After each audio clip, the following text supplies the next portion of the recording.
CMShowstopper. DJ, have you heard about man rule number 29? Why, no, I haven't, CM. Oh yeah? Well, man rule number 29 says, if it moves and it shouldn't, use duct tape. If it doesn't move and it should, use WD-40. Oh, God. I usually carry KY. I bet you do. Alright, well, let's get right to our headline topics here.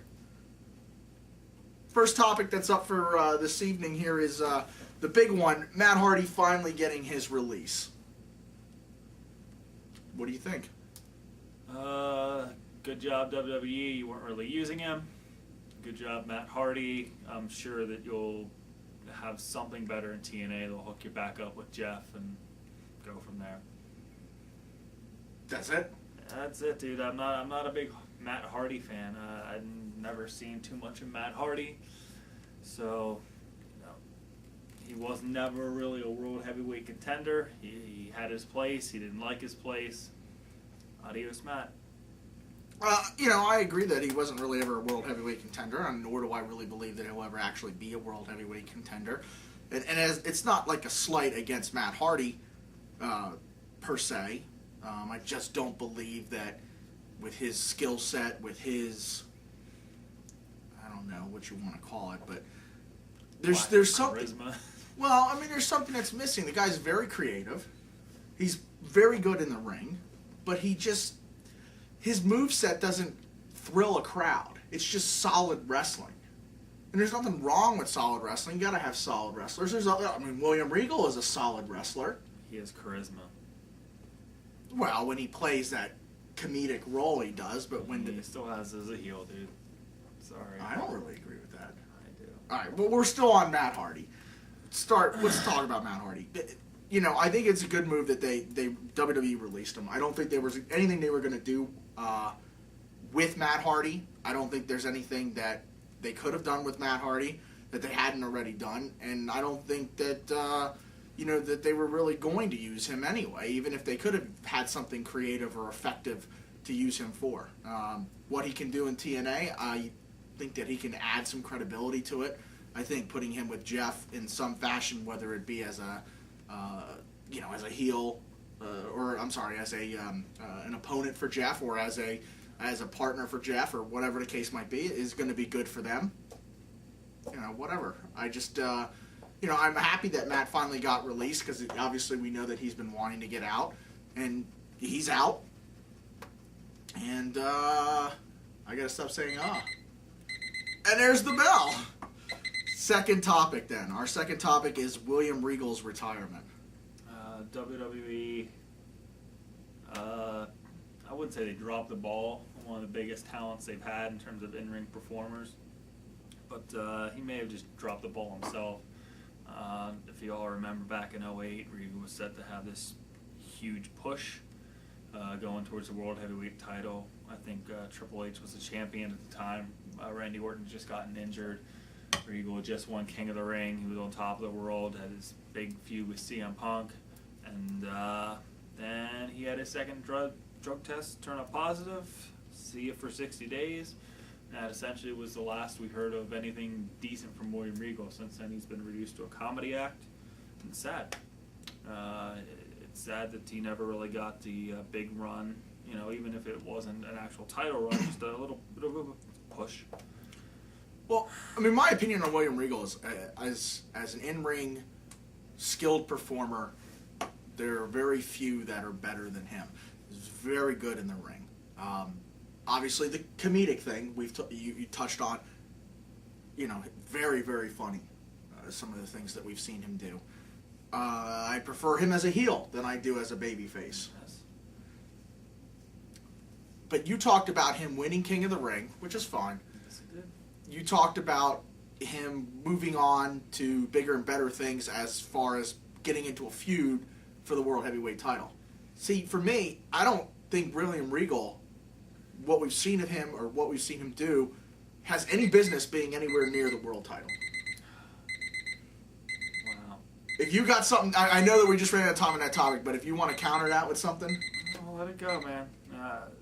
It's sad that apparently he's done wrestling. Hope he stays on. as an agent, because there's a lot I think he could teach some of the younger guys. But we'll see what happens. Yeah, I mean, absolutely. I definitely want to see him stay on, and I want to see him on my TV because he's entertaining. Third topic. Eric Young recently received a quote-unquote lowball offer, according to the dirt sheets. And he decided to pass up on that offer and pursue other interests. 24 hours later, we find out Eric Young has accepted said lowball offer and is back with TNA. It's a pity TNA had to waste any money on this fool. If the lowball offer was you'll wrestle for a bag of peanuts every night, congratulations TNA, at least you got another jobber you can use. But this guy has no business being on anyone's television at all. I completely agree. Eric Young is... Look, I mean, it's not like I have like this personal... Well, maybe I do have this personal disdain for him. He was a dick to us. But yeah, he was a dick to us. But mostly about Eric Young that I have issue with is that he is a below-average worker. Yes. With a below-average gimmick. Yes. His greatest accomplishment that I've ever seen him have is when he was leading World Elite, and that was only, to me, at that point, was average. I thought it was suitable. It was a classic wrestling angle. Yeah. Okay, whoop-de-doo. Recently, we've seen him back to his comedic role with Orlando Jordan, with every homosexual joke in the world that you could possibly have. They're going back and forth. He's a crazy nut job, or whatever the case might be that you want to call him. I don't really see what's entertaining about it, and they're wasting precious television time on this goofball and this goofy angle to do what? Bye-bye, Eric Young. Let's hope you get released again. Yeah, that would be great if he was. Next topic is Lacey Von Erich has recently given her notice that she's leaving TNA, leaving the beautiful people, and she's going to pursue other interests off into Hollywood. Your thoughts? I really could care less. All I think she was another pretty face for the beautiful people. She was a pretty face, though, huh? She was a really, really, really pretty face. But the fact of the matter is, we really didn't see much wrestling. I mean, I think there was a reason why WWE developmental, kind of nipped her in the bud, and I think that was seen a little bit brighter through the public eye, with TNA being on TV. But I mean, good luck to her. I mean, if you want to come back, that's really all you're going to be suitable for is a I look pretty role. I mean, I have to agree with you. Obviously, I think everybody in America and the world agrees that, and Lacey Von Erich even tweeted that she's no quote unquote Von Erich, in the ring. Bottom line is that did anyone ever think that maybe putting her into developmental instead of just rushing her onto TV might have helped? I mean, this girl just doesn't have the training. It's really what it comes down to. She doesn't have the in-ring developmental training time, the time that you need to become a suitable in-ring worker. I mean, we've seen people that are train wrecks. We've seen people that are okay, and we've seen people that are good in the women's division, in women's wrestling, period. They need time to do that, and putting somebody on TV, sticking them into the ring, and trying to make them an instant television star, is part of the problem. I agree with you as well. As I'd love that Lacey Von Erich. I hope that she does better in whatever future endeavors that she has. But I liked her in The Beautiful People. I liked her role. It was entertaining. It's better than what we had with Eric Young. I'd say they're about on par. No. Yeah, they're both pretty piss poor. Wow. Wasting up contracts. You just put Lacey Von Erich and Eric Young into the same... Yes, I did. See you both later. Yes, I did. All right, our last headline topic is Matt Morgan and his recent face turn. Oh, yeah, we're just... I can already see this table is about ready to lift up with your gigantic boner right now. Go ahead, get right on it. I can't wait to hear it. Well, for whether he's a face or a heel, I'm going to like Matt Morgan. Matt Morgan...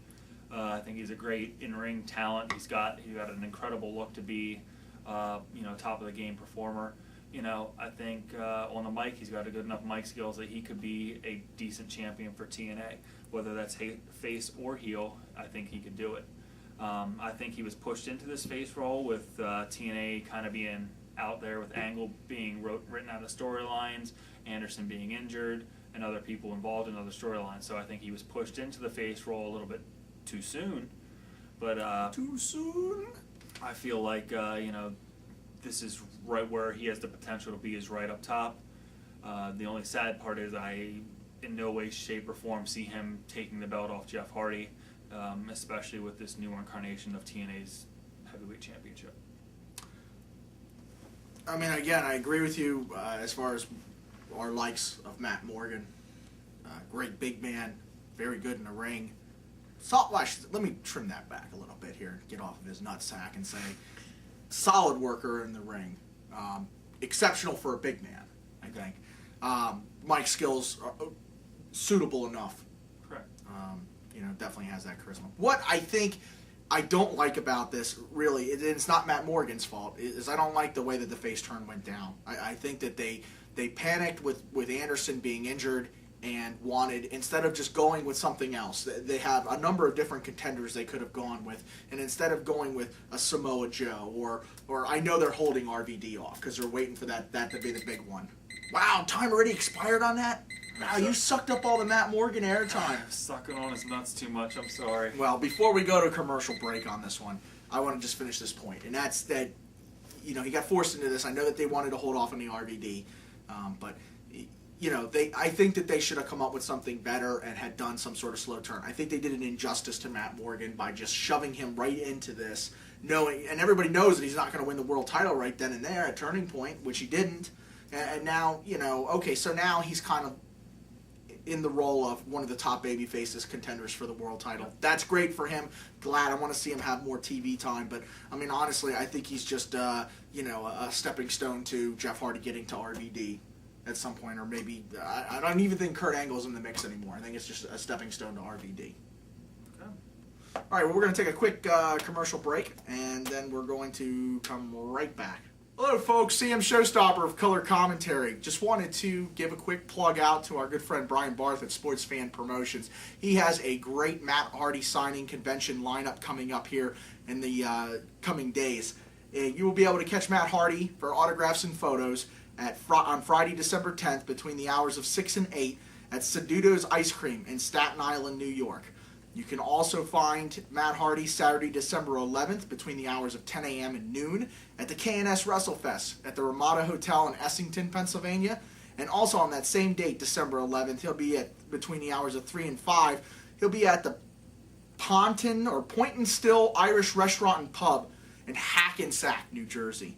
And then on Sunday, December 12th, between 11 a.m. and 1 p.m., you'll find Matt Hardy and Brian Barth at Middletown, New York Indoor Market in Middletown, New York. All autographs are $25, photo ops $40, or you can get the great combo price at $50. For more information, please visit www.sportsfanpromotions.com. See you there.